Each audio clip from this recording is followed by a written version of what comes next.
Zovem se Stefan Nikolić, imam 20 godina i iz Novog Sada sam.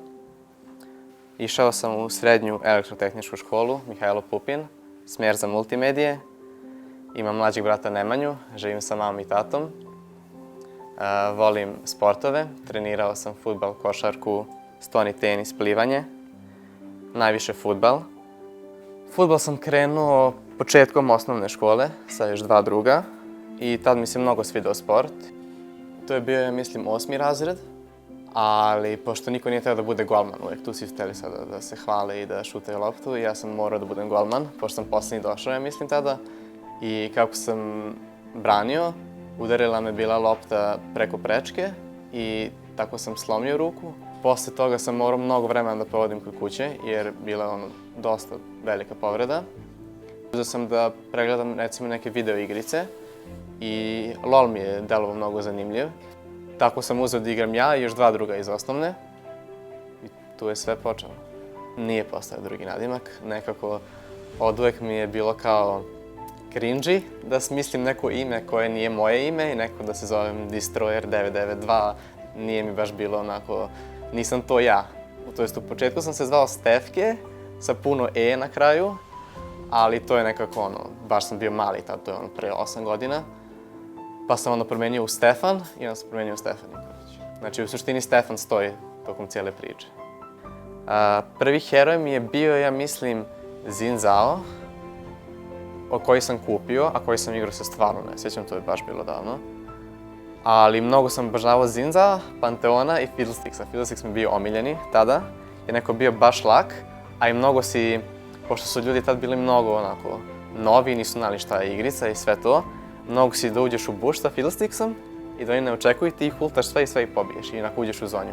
Prvi 5x5 turnir koji sam igrao je bio Gaming Challenge u Beogradu, u Delta City-u.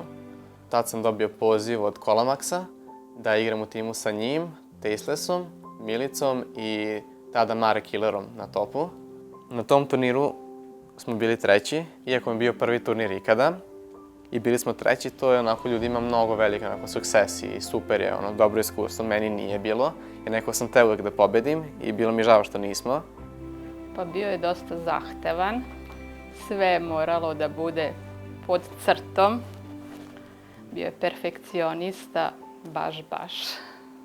Posle toga smo počeli onako malo više da skrimujemo, malo više da vežbamo. Najzabavniji deo kod Grčke lige je što smo mi bili underdogs. Znači, niko nije imao nikakve očekivanja od nas. Svi su bili, svaki grčki tim je tamo bio u fazonu mi nećemo ništa raditi, mi nismo dovoljno dobri, mi smo samo grupica random ljudi koji su skupili da igramo zajedno. I mi smo na kraju od underdoga pobedili ceo turnir u Atini. Stefan igra na poziciji džanglera, Teslis je support, Milica je mid, Nikola je AD carry i na topu je bio Sakre. Dobar rut, ovdje vidimo da pravi odličan knock-up i ogroman engage od Stefana, možda i za pobjedu ekipe Gliktek. Nastavlja se dalje i to će biti 4 kila u startu. Jedini koji je preživio je John, ali mi djeluje kao da ne može da uradi previše u ovom trenutku. I ovo je možda trenutak gdje možemo da kažemo sa velikom sigurnošću da je Gliktek taj koji će ići dalje, koji će ići na Europe Masters. Veliki win za njih, veliki team fight i još jednom Stefan veliki game. Uvijek postoji trema i taj pritisak da ako recimo ne uspemo sad, nećemo proći dalje na taj EU Cup. Samo ćemo dati 100% sebe. I vidjet ćemo šta će biti. Pa nekako na EU Mastersu smo došli mnogo spremni i znali smo ko smo i šta smo. I znali smo da smo dobra ekipa. Ali iako smo bili top 8 do 16, ja mislim na EU Mastersu, meni to nije bilo dovoljno nikako, jer sam znao da smo mnogo bolji od dosta timova tu. I to ljudi što su govorili da nismo spremni, nismo dovoljno dobri da igramo protiv loših timova, da kad stignemo protiv dobrog tima da će se prikazati ko mi zapravo jesmo, nije nikako uticalo na mene. Mislim da nije ni na koga uticalo, jer smo znali još uvijek ko smo i šta smo. Išli smo da igramo, znali smo da smo dobri i samo smo čekali da se rezultati stvore. Da bi vojdovali Mad Lions u četvrtini finala, morali smo da budemo prvi u grupi i pošto naše mesto u grupi zavisilo od vremena koliko ćemo brzo završiti game, bilo je mnogo raštin i mislili smo da moramo da požurimo, da pobedimo i šta već. I zbog toga smo pravili mnogo glupih grešaka. Iako po meni da smo igrali bez te pomisli da moramo da požurimo da bi pobedili, igrali bi mnogo bolje i pobedili bi sigurno. Ali pošto mi žurili, bukvalno je ostalo onako jedan hit na Nexusu da pobedimo Origin i da budemo ili prvi ili drugi grupi. Ne znam koliko smo dugo igrali, ali bili bi drugi sigurno, ne bili treći. I onda, pošto smo bili treći, morali smo igrati protiv Mad Lionsa. Vrlo napeto. Nervoza je prisutna. Svi iščekujemo kraj kakav će biti. Nadamo se uvek pozitivno.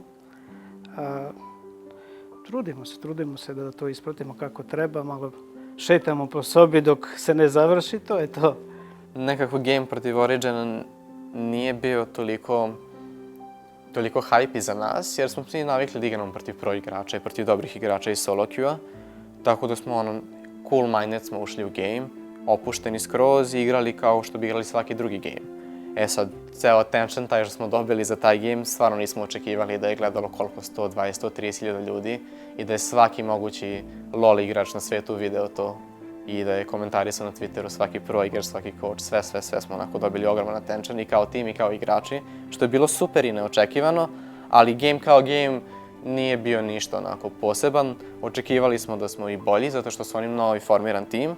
Nismo imali baš veliko očekivanje od njih. Mislili smo da dobri su igrači pojedino, ali da im sigurno, ovo bukvalno im je bio prvi game ikada zajedno ili tako nešto, igrali smo možda 1-2 skrima pre toga. Znali smo da ćemo pobediti iskreno, znali smo. Nekako posle EO Mastersa smo svi odlučili da financijski ne možemo da ostanemo na Balkanu, jer svako hoće da nam ovo bude budućnost, svi želimo da uspemo. I onda smo odlučili da tražimo timove van Balkana. Ja sam otišao u Tursku, TCL, za tim Bursaspor. Zajedno sa mnom je išao Milica, iako to nije bilo planirano. Oboje smo tražili ofere i neko smo oboje naišli na isti tim i odlučili da odemo tamo, pošto to je bio dosta dobar ofer, financijski i ovako generalno. Iako nismo imali baš dobre rezultate tamo, ja sam generalno svojim rezultatom zadovoljan. Samo mi je mnogo žao, pošto je tim imao baš velik potencijal da bude sigurno do top 3, top 4. Ali pošto smo imali nekih unutrašnjih problema u timu i coaching staff i sve to, nismo uspeli da pobedimo Fenerbahče u play-offu i tu smo ispali sa turnira. To je ono što me najviše muči, što smo zapravo mogli da igramo dobro kao tim i da budemo dobri, ali nekako nismo zato što, stvari se dešavale koje, ja nisam imao baš kontrolu. Iako sam se baš iskreno trudio, uzeo sam bukvalno sa tim igračima da sednem i da pričam, šta je problem, šta ovo, šta ono, da vidimo da rešimo nekako to, zato što to je bilo kad smo ušli u play-off, to je kad smo znali da ćemo ući u play-off, pošto je bilo tipa 2 gejma se odigra, ali tim ispod nas je bio 3 poraza valjda ispod i znali smo kako god odigramo, mi ćemo ići u play-off. Nama je trebalo 3 best of 5-a da mi idemo na svetsko prvenstvo.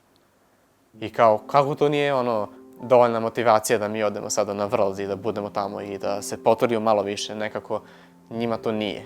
Oni su se pomirili s tim da je drugi tim malo bolji od nas i da da je to, nema šanse da pobedimo. Dok sam ja bio kao nebitno, kogod šta god, samo igrajte najbolje što možemo pa šta bude. Ragnar yakalandı ama Ragnar ultisini de kullanıyor. Ragnar hala yeteri kadar tank. Burada 5 kişi neredeyse havaya kaldı. Stefan oraya şimdi Hades'i ilk skorunu almayı başardı. Stefan arka tarafta bir skor daha aldı. 2'de 2 yapan bir Stefan var. 3'te 3 gelecek mi? 3'te 3 geldi Stefan'dan. Adeta yok etti Royal Bandits'i.